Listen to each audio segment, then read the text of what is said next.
It's 3 a.m., but we are now in 2020 where Selena Gomez releases a cooking show on HBO Max called Selena Plus Chef. Each episode, Selena Gomez is joined by a chef who is joined remotely because of the pandemic. Now, did I watch this show? No, because I'm dumb, but it's never too late. In 2020, Selena Gomez also executive produced 2 films. One was a romantic comedy called The Broken Hearts Gallery. Again, I haven't seen it. The other is a teen dramedy comedy called This Is the Year. Again, I haven't seen it. Selena also collabed with a South Korean group called Blackpink and released the song called Ice Cream.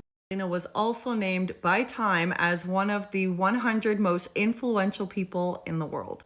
And then Selena Gomez not only starred in Only Murders in the Building with Steve Martin and Martin Short, but she's also an executive producer. Did I binge this in one sitting? Yes, I did. Now, I was actually nervous, I'm not gonna lie, when I saw that it was the 3 of them together because I was like, I don't think the dynamic's gonna work. And not only did it work, they nailed it.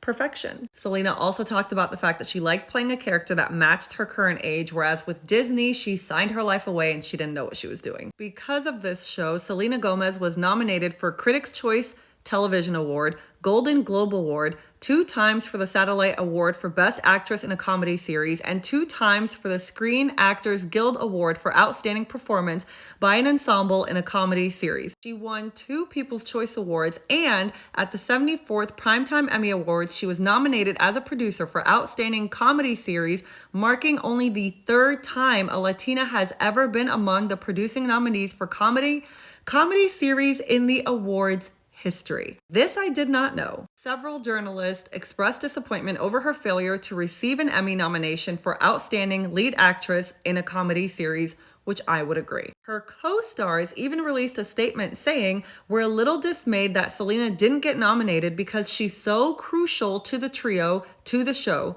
She kind of balances us." Now, forgive me because I realize I used the photos backwards. This was for season 1. The other photo was for season 2, but season 2 was released August of 2022. And there will be a season 3. They are actually currently filming that right now. Fast forward to November 4th, 2022, Selena Gomez releases her documentary, My Mind and Me. The documentary followed Selena Gomez over a 6-year period, and it allowed us to get just a little glimpse of what she really goes through with her lupus, bipolar disorder, physical, mental health, anxiety, panic attacks, all of it. I truly appreciate and respect Selena allowing us to connect in that way and seeing that part of her life, and then also taking us back to her hometown, her school, her philanthropy work. And we'll talk more about her philanthropy work tomorrow. Did I go to bed at 4 a.m.?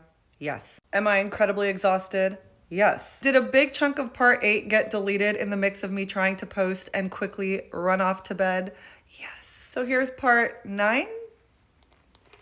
In March of 2021, Selena Gomez releases an EP, and it was her first Spanish language project. The name of that EP is Revelación.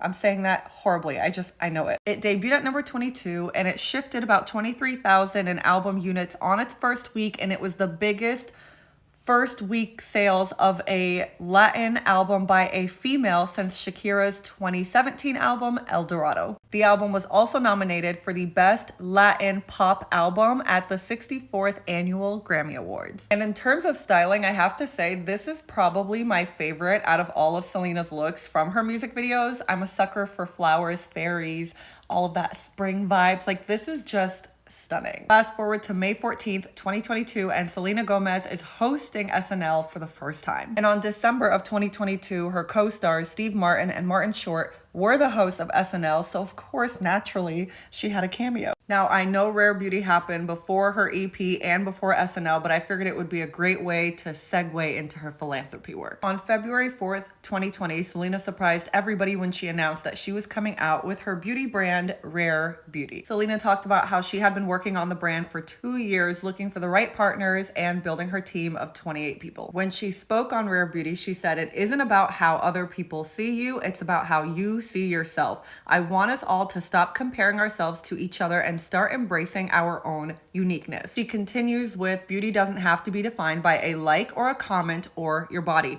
We were always under the notion that this was going to be also about mental health and creating a safe place for people to connect. I feel like the mission statement of Rare Beauty is the reason why a lot of people connected with it, whether you were a Selena fan or not. And she even said the main purpose when I started Rare Beauty was to break down the unrealistic standards of beauty we see in society today. And I have to say it's very true to who Selena is, because it takes me back to this 2016 AMA moment where she gave that very moving speech, because it was in this moment where she talked about she had everything, but she was absolutely broken inside. And again, that's where she says, I don't want to see your bodies on Instagram. I want to see what's in here. And it was at the end of her speech where she says, if you are broken, you do not have to stay broken. If that's anything, whether you respect me or not, that's one thing you should know about me. I care about people. And she cares so much about people that when she started this brand, she created the Rare Impact Fund. She committed to raising $100 million in the next 10 years. And she said the fund is to help people gain access to mental health resources. And now we can jump into Selena's philanthropy work in part 10. After going through 9 parts of Selena's very lengthy career, and mind you, she's only 30 years old, it's now time to talk about her philanthropy work. October 2008, Selena Gomez was only 16 years old when she participated in St. Jude's Children's Hospital benefit. That same month, she was also named as a spokesperson for UNICEF's campaign, Trick or Treat. This campaign encouraged children to raise money on Halloween to help other children in need around the world. By August 2009, Selena Gomez becomes an ambassador for UNICEF, and she was the youngest person to do so at 17 years old. Her first mission in September of 2009 was to spend an entire week in Ghana. While there, Selena saw the lack of health care, education, clean water, nourishment. Later in an interview, she said she wanted to use her stardom to help bring awareness to what's happening in Ghana. She said, that's why I feel very honored to have a voice that kids listen to and take into consideration. I had people on my tour asking me, where is Ghana?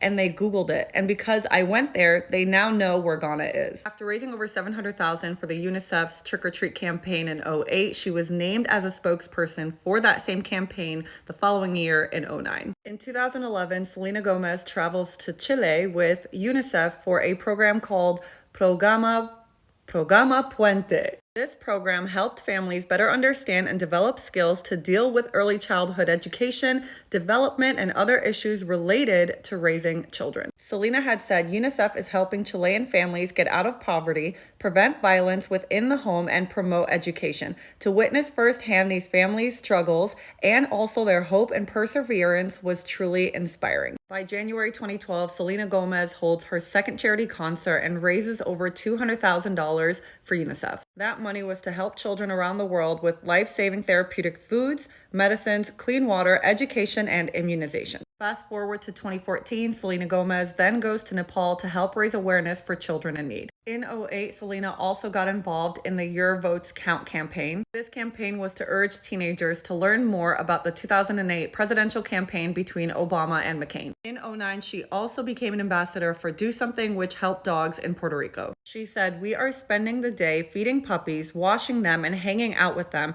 After we spend the day with them, we are sending these dogs to different places in the U.S., the no-kill dog shelter, so they can go find a home. She also got involved with the charity Raise Hope for Congo. She was part of the Enough Project, which helped raise awareness for conflict minerals and violence against Congolese women. From 2009 to 2012, Selena gets involved with Disney's Friends for Change, and seeing them together right now, the memories! This organization is all about promoting friendly behavior for the environment, and as you can see here, the gang did a charity single called Send It On. The proceeds from this single were donated to Disney's Worldwide Conservation Fund. In April of 2012, Selena Gomez was also named an ambassador for the Ryan Seacrest Foundation. We are almost done, and we will finish it all in the next part. You have made it to the final part of all things Selena, and let's just jump right into where we left off. In 2013, Selena Gomez was the narrator for a CNN documentary film called Girl Rising. This film focused on the power of female education, and it followed 7 girls around the world as they overcame obstacles to follow their dreams. In 2018, Selena Gomez attends the We Day California Youth Empowerment event. At this event, she introduces a young fan named Nellie Maynor who had a rare kidney disease. She then again appeared at the We Day event in 2019. And this was her first appearance after she took a break from the spotlight. In December 2019, she continued her partnership with We Charity and traveled to Kenya. She not only met with the local community, but she visited the schools that were built by the organization. And like I said, when Selena began Rare Beauty, she also created the Rare Impact Fund, where she committed to raising $100 million in 10 years. In its first year, the nonprofit provided $1.2 million to 8 mental health and education-focused organizations. Not only that, but each episode of Selena and Chef, the show would donate $10,000 to an organization of the chef's choice. After 2 seasons of the show, over $360,000 was raised for nonprofit organizations. After going through all 11 parts, it's not hard to understand why people connect with Selena Gomez. Not only is she incredibly talented, very hardworking, but she comes from humble beginnings and she never forgot that. And remember how Selena Gomez once said this? Somebody asked me a while ago, what's the one thing you wish people knew about you? And I said I wanted it to be my heart. I think it's safe to say that when you think of Selena Gomez, you think of somebody who has a big and pure heart. Now, I don't know Selena's parents, but I just know in my heart they're incredibly proud of her. Selena is somebody who never allowed fame and money to stop her from caring about people. And she also never allowed heartbreak, physical health, or her mental health stop her from being this powerhouse. And I bet you if this little girl met Selena today, she would proudly be her #1 fan. Now tell me, if you were not a Selenator before, after hearing her story, are you one now?